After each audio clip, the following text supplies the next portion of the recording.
Welcome. Today we'll be speaking with a group of the leading STEMinists from Springfield Technical Community College.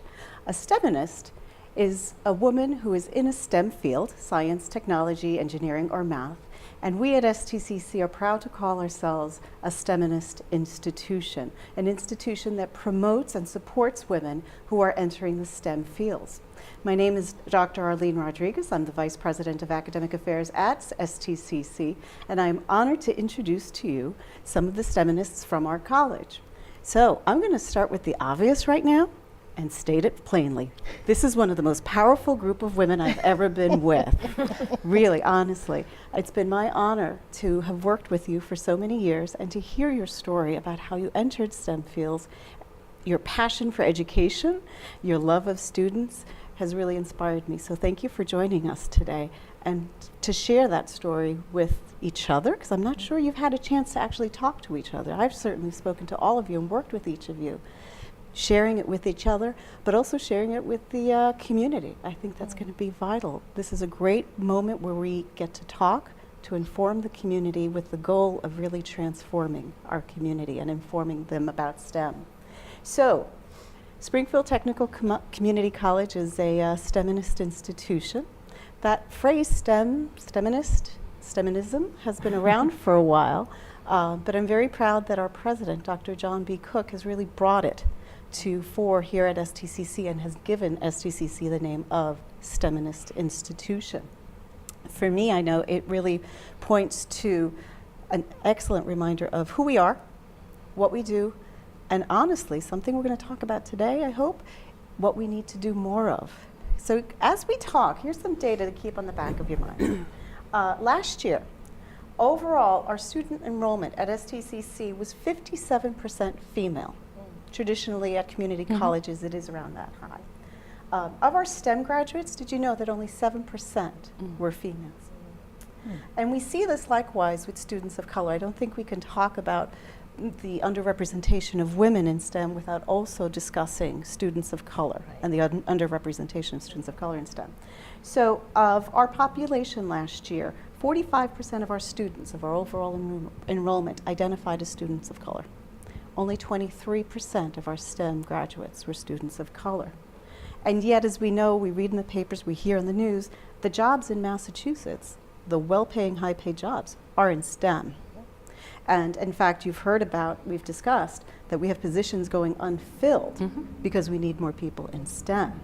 So let's start by letting the community know who you are and how you first became interested in following a STEM path. And let's start with Dr. Adrienne Smith, please. Okay, so I never thought about going into a STEM field. I'm an engineer, electrical engineer, and engineering was never on my radar. I was going to be a doctor. That's what I aspired to be, was a doctor. I ended up being a doctor, not that kind of doctor, but still a doctor. So when I was in high school, my guidance counselor found out about a program that was just starting at the University of Massachusetts Amherst. And it was a program to introduce minority students to engineering. And I always had a love and a passion for math. I took calculus in high school. I just liked math. So she suggested that I apply to this program. So I went to this program at UMass, and they had a lot of introductory activities in various fields of engineering. So we learned about civil engineering, electrical engineering, and at the end of that summer, that was it. My mind was made up. I was going to be an engineer. So the exposure is critical to increasing the numbers of women and people of color in engineering, because oftentimes if you can't see what you can't be what you can't see, right? Exactly. So everyone knows what a doctor and a lawyer and a dentist or a plumber, you know about that. But if you don't expose young women and people of color to engineering, they may not ever see it as a career for themselves. So had that not happened to me, hopefully I would have done something else, but I don't know. But this has been great. I'm glad that happened to me. You're absolutely right. If you don't know what in the broad term engineer, what is that? And you, as the head of the Engineering Technologies Division, know there are many forms of engineering. Absolutely. And you can find your path through one of those. My name is Beth McGinnis Cavanaugh. I too am an engineer, a structural engineer. I'm a graduate of STIC, came back as a non-traditional student. My exposure to engineering stems from my upbringing. My father and his extended family were engineers or accountants. So we had a lot of exposure to engineering, and in fact, my father being a very practical man, this was in the late 70s, early 80s, I don't want to date myself too much here, but felt that that was a great career field for young women and was a bulletproof field in that he felt you were always employable with an engineering degree. I like that word. So both my sister and I have degrees in engineering, and Nice. my brother's an accountant. But so anyway, at STIC, I teach courses in physics and engineering mechanics. I'm the principal investigator on an NSF-funded grant that designs engineering education for middle school and upper elementary students. And I'm also the faculty advisor for the Society of Women Engineers at STIC, which is a relatively new group. And STIC is one of only 11 community colleges in the country that has SWE on its campus. Nice. That's Wow, really cool. that's fantastic. That is great. That's outstanding. So Felicia, tell us about your path, because you took a kind of different route, Yes, I but a did. very, very important one. Yes, I did. I'm Felicia Griffin Fennell. I am activity director of our campus's Hispanic Serving Institute STEM grant funded by the U.S. Department of Education. And my path is unique. I was born and partially reared in Alabama. I was reared by my grandparents.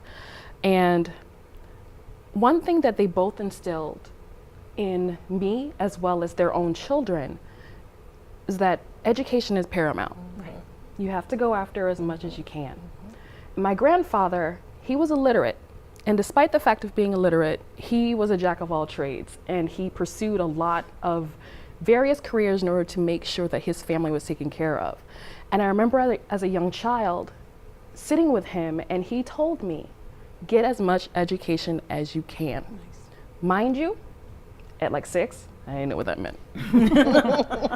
But upon moving to the Northeast, continued my education, and I became a student at the University of Connecticut. And during that time, I was still kind of floundering. I had interests, but I didn't quite know what path to go on. And I ended up connecting with 2 really great mentors, Drs. Michelle Williams and George Allen. And they introduced to me the possibility of pursuing psychology as a degree. And I decided this is the path that I want to go on. However, psychology is not consistently seen as a STEM discipline. Correct. It's very inconsistent across the STEM disciplines themselves, funding agencies, federal agencies. There's inconsistencies about how they want to define psychology. Depends on how much emphasis on neuroscience sometimes. It Yeah, depends. yeah. It depends, exactly. But so when positions were, at the time when I was looking for a job, and I saw positions here at STCC, I didn't solely think about my discipline.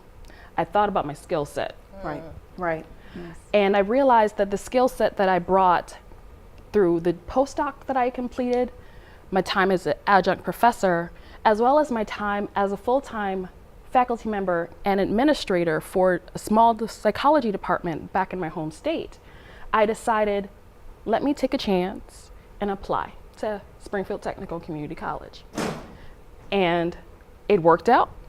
I've been here for 3 years, starting out as you all know, director of STEM Starter Academy, and now I work alongside Dean Smith, Adrian, one of my mentors here, on our HSI STEM initiative.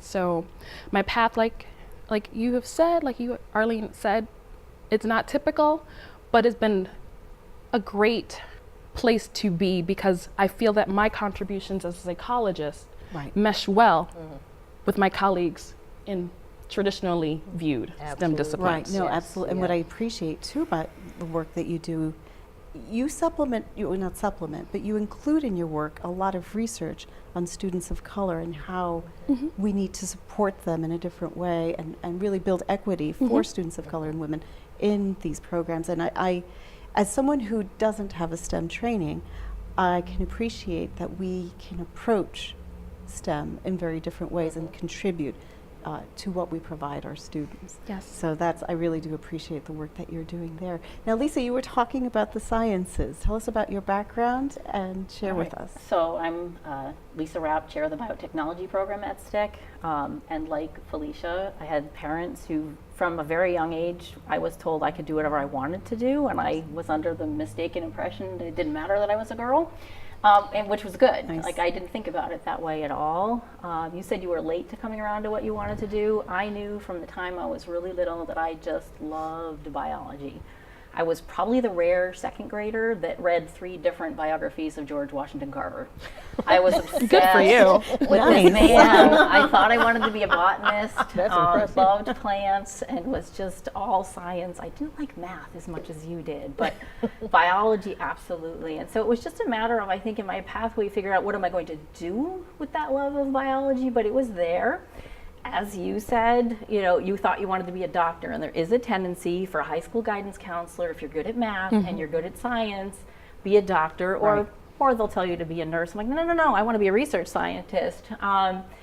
So there was that sort of pathway, and I eventually went to UMass, and I majored in biochemistry, and that was just so fascinating to me. I just really, for me, what drove my career was just, this is really cool stuff, I want to learn more. Nice. And also parents that brainwashed me. I didn't realize college was optional, and I'm not kidding, Right. until I was 18. Yeah, I had the same And I had a couple experience, friends not going, and I'm like, what do you mean? I thought you had to go. Right. Yeah. So that was definitely parental input, sort of encouraging you to get as much education as you possibly could get. And my parents don't have that kind of background, but they knew how important it was for me to get that degree. I did have a brief career in research science and loved that. And then I was sort of in this period of my life, like, what do I want to do for the rest of my life? And taught part-time briefly at UMass Dartmouth, and sort of fell in love with that part of it, the teaching part of it. And that's my favorite part of being at STIC. I mean, I certainly love doing the labs and the science, and I'm definitely still very enthusiastic about science. But the teaching, I really like being able to impact the lives of young people and change the direction of their lives sometimes as well. Excellent. So, you are women in fields where women are underrepresented. So I'm sure you've had to face some barriers, some challenges. And Felicia, you mentioned mentors. So I'm wondering if we could talk about and tell us a story about some barriers and challenges you might have faced in your path and how a mentor might have guided you. And then we can move on to talk about the importance of mentoring, not just our students, but each other as well. I don't know who wants to jump in first. I think what somebody was saying about just being able to see someone in that role. Yeah. So when I was at UMass and I worked as an undergraduate in the lab of Dr. Molly Fitzgerald Hayes, and just seeing a woman as head of a research lab, and at that age, I wasn't thinking about it that way. I was still a little bit naive, I guess. But still seeing her be a successful scientist and mother and full-time employee, it gave me a goal to reach towards. I think that's important, Yeah. to have young people have that exposure, because they don't always think that they can do it, but if they see somebody who looks like them Right. doing it, then that starts to increase their faith in themselves, their abilities. So it's Right. important that if they don't have, like Beth was fortunate, she had in her family, she had engineers. Yes. So she was exposed to that. Right. But if you don't have an opportunity to have that exposure in your daily life, then we provide opportunities, or we need to provide more opportunities for these young people so that they can see these fields and think of themselves as possibly being engineers or scientists or psychologists or whatever it is. Because my parents Right. weren't professionals in the traditional sense, so it was sort of opening up possibilities for me that the daughter of a liquor store manager could be a scientist. That's a step forward, I guess. Exactly. Yeah. Yeah. There are still very subtle things that take place even at work now, where female professors might be referred to as the girls. Yeah. I was told by one colleague who has retired from STIC that teaching physics was a good job for a housewife.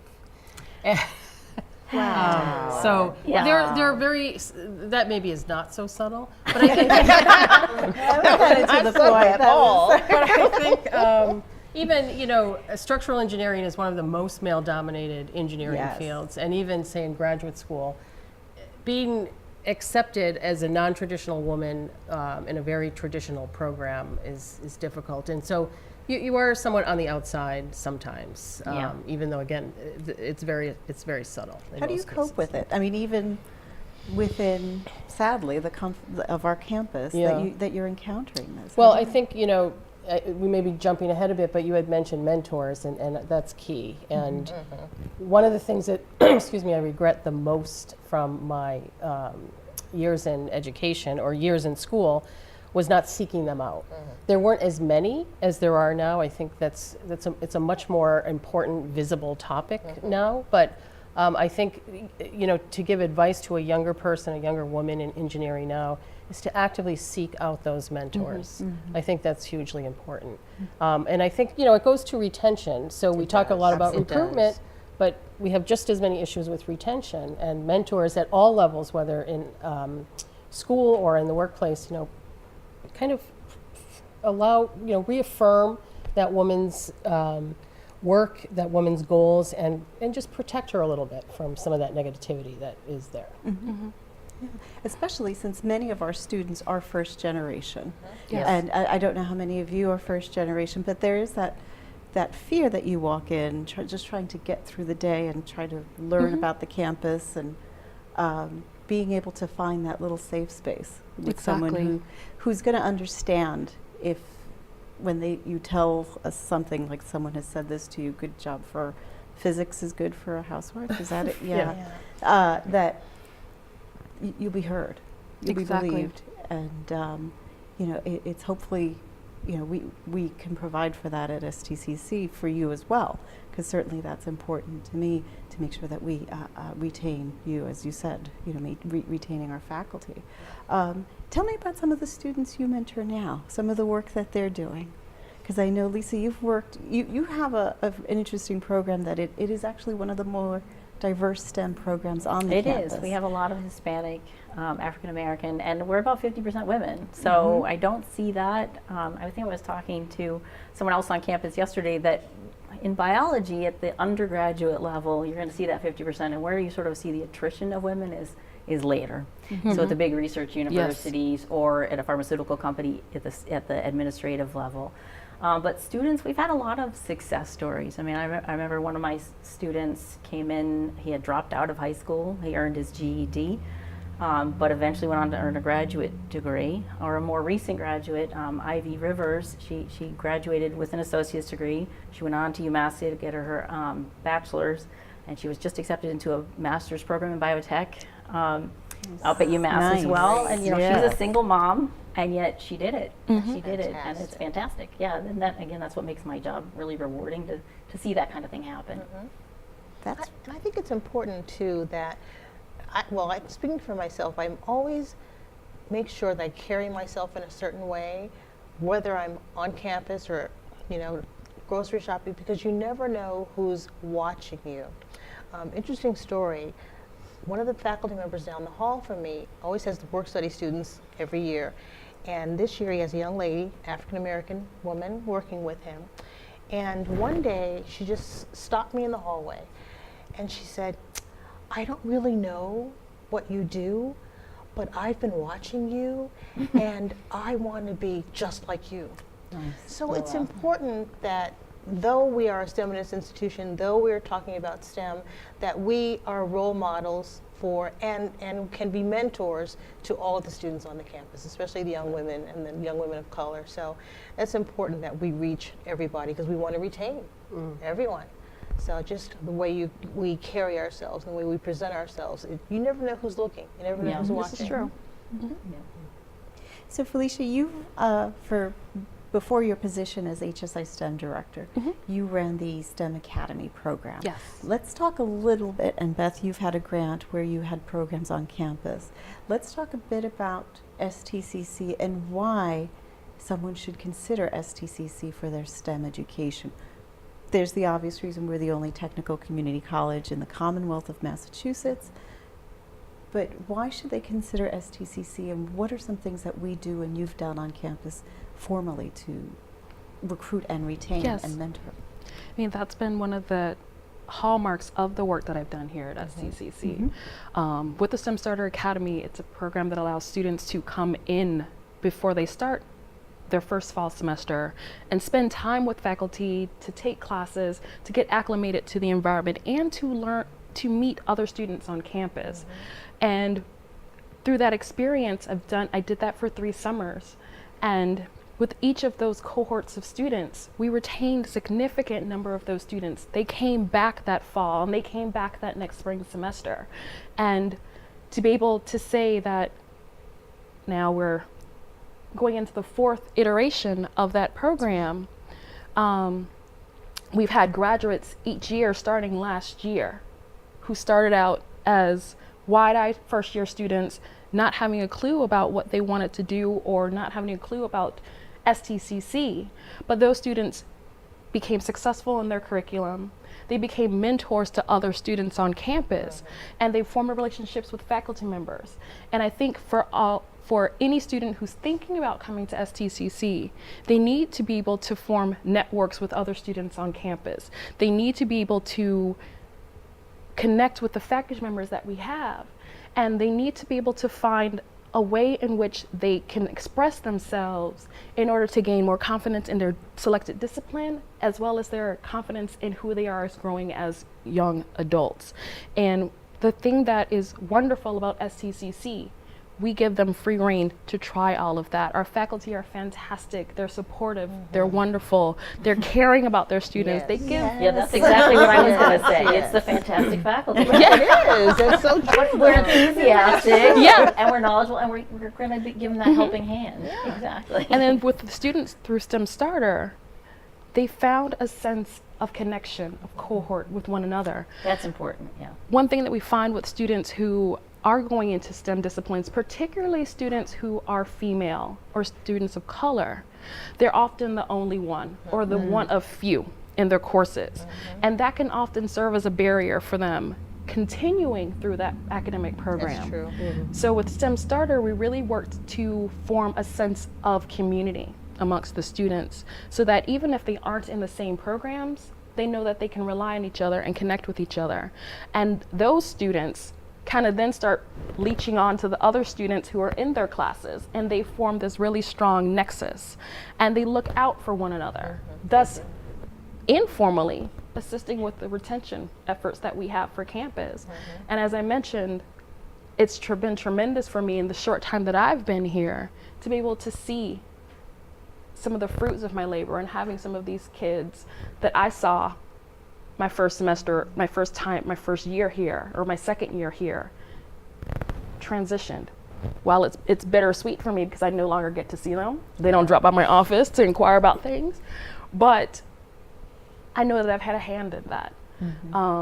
As I mentioned before with the mentors that I've had, they've instilled in me the idea of pay it forward. Yeah, exactly.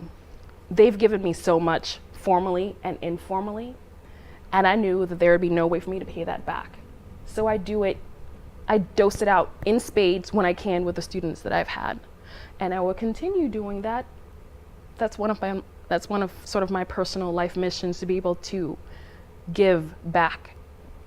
And I think that's the best gift that we can give our students. And I'm not the only person who feels that way on that campus. Not at all. Well said. So much to build on. One thing is, one of the things about STIC is that we have an abnormally large number of women teaching engineering courses, and STEM in general. Yes. But in engineering, between engineering transfer and engineering technology, civil engineering technology, we have 5 women teaching engineering, 3 of whom are STIC graduates. So not only is that a large number, but they get it. We get Right, it. We understand. I've had to bring a child to class before. I mean, I understand what that's about. So I think that's really important for a young woman coming into STIC or deciding between STIC and another institution. That idea of mentorship, it's very easy to do that when you're in a very small classroom and you have a lot of access to a professor, especially a female professor. To follow up on Felicia's discussion about cohorts, she brings them in, and I try to support them while they're there. I mean, with the Society of Women Engineers, which again is open to men and women, not just women, and all STEM majors, not just engineering. We have a peer community of young women that is really starting to take off, and I think is really adding a lot to their experience, as well as providing them some of the opportunities that a traditional four-year student gets. So they're getting some of the exposure, some of the lessons, access to successful women, networking, that sort of thing, that is taken for granted at a four-year institution. So those are a couple of the ways that STIC, I think, is, makes itself a great choice for young women. I think also for me, it's the personal attention that they get from the faculty. Exactly, small class size. Small class sizes. I know we all went to large universities. Yes. And, I started off at Boston University. There were 500 students in the classroom. I never Absolutely. got to know who the professor was. Right. We were assisted by teachers' assistants, TAs. So, we never got that personalized attention. Right. The students at STCC get so much help from the faculty members who truly care about the student's success, and that makes a huge difference. It makes it a great place to be. They can come to us first and either decide to go on to a four-year institution or to go right into the workforce. But they're career ready, they can just jump out there and start working, or they're prepared to matriculate and go to a four-year college or a university. So STCC is a great place to start.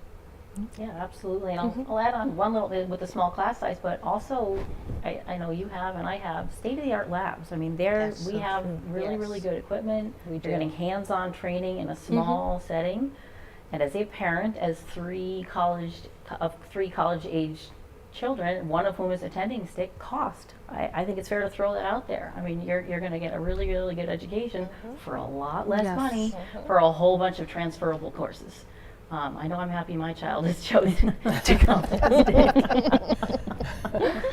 And I find, having been at the college for quite a while, what I appreciate about STIC is the diversity of the student body Yes. in Yes. terms of age, race, ethnicity, Yes. gender, socioeconomics, everything. Everything. And that when I taught at STIC, that made my classroom exciting. So I Yes. can imagine, it still does, and because it's more diverse now. Broaden it out a little bit. What are some of the things we do beyond the gate that STCC is known for? I know Adrian and Felicia, you've been working on programs for middle school and high school students to generate interests in STEM. Tell us a little bit about that work. Okay, so with the HSI STEM grant that the campus received back in October, we've been working really hard to start connecting with the community so that the community can understand the strength of STCC as a technical community college. One of the efforts, as you mentioned, Arlene, is our outreach with the local middle school and high school students. This past Springfield spring break, we collaborated with another group, the Hispanic Education Institute, to put on a spring break camp for local children. And they spent 4 days with us, and they met with different professors, doing hands-on activities, going on field trips, all in an effort to start getting them to think a little bit about the possibility of STEM, a discipline in STEM, as being a possible pathway for themselves as they're looking at their future lives. After we launched that initiative, had some feedback with the children about whether or not they want to do this again, and talking with their parents about whether or not they thought that this was a viable option for their children. The children said, we want to come back. Nice. We want to come back next spring break. We want to come back next summer. Anytime you want us, we will be here. Their parents echoed those sentiments. So we knew that we were on a good path. That work has led us to additional kinds of collaborations. Like right now, we're in the middle of a collaboration with the Urban League to have a similar kind of experience for students. We just started this week with a cohort of about 20 students. About 50% of those students are female. All of the students are students of color. And we're going to be spending the next 8 weeks. Yes, 8 weeks over the summer. We're going to spend the next 8 weeks with these children exploring STEM. They're going to spend some time with various faculty members and students here at STCC and learn about different areas. We're taking the children on field trips. They're going to UMass and doing some work at UMass, all in an effort to increase their understanding, making them more STEM literate. I feel for any of the work that we're doing, even if we can't develop folks to go into specific STEM disciplines, at minimum, if we make them more STEM literate and understand the emerging technology and being able to understand the research literature that is out there, hearing about news stories and interpreting that data in a more informed way, Yes. I feel as an institution, I feel through the grant that we have served Springfield. Yes. Great. Yeah, Absolutely. increasing science literacy, whether or not you're going to eventually be in a STEM field is important. And I appreciate the idea of that you're educating the generations. You're bringing the parents in Yes. as well, and really are.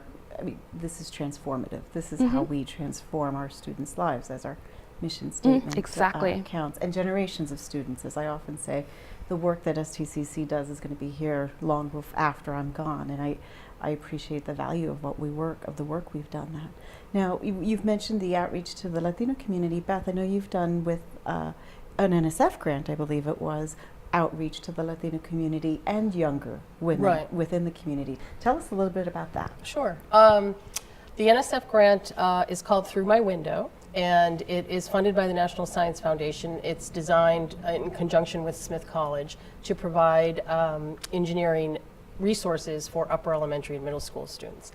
The target is girls and traditionally underrepresented minorities in engineering, but it is appealing to all kids. And we have used it in many different ways, in informal and informal settings. For example, we ran a Girl Scout engineering group at STIC past semester, for 14 weeks, which we also involved our SWE students in. So we're trying to, get different groups together, and so that was great. But it's now at a national level. We have national recognition. We have thousands of students using it in many, many different settings. It combines STEM and literacy, but I think what's really unique about it is that it is story-based, and it reaches kids who typically maybe are not interested in a more textbook approach to engineering. And it focuses on modern engineering, like artificial intelligence, biotechnology or biomimicry, that sort of thing, as opposed to the traditional white men in hard hats and bridges approach to engineering. Nothing wrong with bridges, but I am a structural engineer. But I mean, it portrays engineering in a way that impacts society, which I think is more appealing to girls.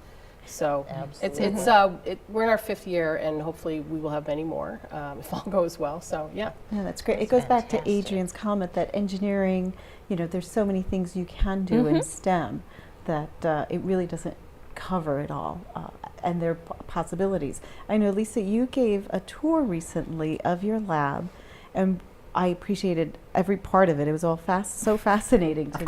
No, it was great. No, it was absolutely, I almost want to say what it was, but I'm always afraid I'm going to get it wrong. But it was this, what I appreciated the process that you followed, the idea of how we make insulin. But also you pointed out that throughout each and every step there was a job. So it goes back to this idea of we don't know, there's so much that we don't know. Tell us a little bit about that tour and how you really are preparing students for so many different positions in the workforce. Okay, yeah, so the biotechnology program has both a career option and a transfer option, and about half of our students are seeking direct employment after they graduate, and about half transfer on and then eventually get jobs. And so we're trying to prepare our students, regardless of how much education they pursued, to have a job. And the example during that tour the other day, we were talking about pharmaceutical production of drugs like insulin, and that there are many steps along that way, from the research and development of a new drug to the cloning of genes that might be involved in designing a new drug, to how do we purify the approaching drug, how do we package that drug, how do we test that drug. And so at every one of those steps, there are different jobs, and I've had graduates who eventually go on to do different of those steps. And so I'm trying to be cognizant, and also just what you said before about being open-minded about what you're going to do with your degree. So that's one of the things I always tell my students is that because they tend to get really, really excited about the recombinant DNA technology, and that is really cool stuff, but not all the jobs are there. Yeah. And so I try to tell my students, this is cool, but this is also cool, and this is also cool, and you don't know where you're going to end up. I didn't end up where I thought I was going to be, but I love my job. So, so yeah, we're definitely trying to prepare them from all those different jobs along the pathway in pharmaceutical production. That's fantastic. That's excellent. That's excellent. So I don't know if there's something you want to wrap up with, if there's a comment you want to make. I mean, one of the questions I have is, what advice would you give your younger self with regard to succeeding in STEM? As many of your journeys came in at different points in your life. From very young, you knew. I knew. There were To stumbling blocks, but yeah. to explorations, to now you're supporting students and supporting women as they go into STEM fields. If I could just follow up on what I Sure. just said, is being open-minded. Yeah. That's So the first thing that came to I'm mind. not doing what I thought I was going to do with a PhD in molecular biology, but I love my job. And so that would be advice, because I was so stressed about it in my late 20s, early 30s. What am I going to do with the rest of my life? What do I want to do with this degree? And so now I try to tell my students, be open-minded. You know, have a goal, because it's good to have a goal, but you can always change your mind. And my other advice to my former self would be to be like Adrian, take more math in high school. Because if you're in any of the STEM fields, math is your friend. Even if it's not your favorite friend, it's a really important friend. Yes. Absolutely. Absolutely. Gosh, thinking about that question, the thing that comes to mind,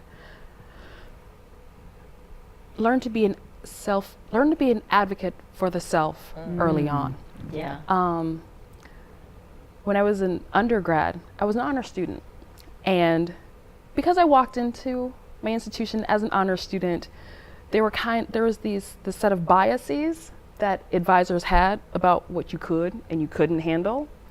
And they kind of assumed, oh, you're an honor student. You can take all these heavy classes together and you'll be fine. Don't worry about it. And I said, at 18, okay. And I walked into a gatekeeper course, and that class made me run from being a biologist. Oh no, what was the class? I'm curious. I took a chemistry class. A chemistry. I took a chemistry class. Chemistry's a hurdle. Well, that Yeah. says it all. Yeah. Chemistry's a hurdle. So, because I wanted to be a biologist, I loved biology, but that class, it just prevented me from even considering the possibility of moving forward. And because in my head, I was an honor student, you're not supposed to seek out help. You need to figure this out on your own. Yes. So I just decided, never mind, I'll switch. So if I would tell my younger self, you're going to double major, girl. You're going to be that biologist, but you're also going to pursue psychology, because I love the work that I've done as a psychologist. So I would have found the beautiful way to mesh the two.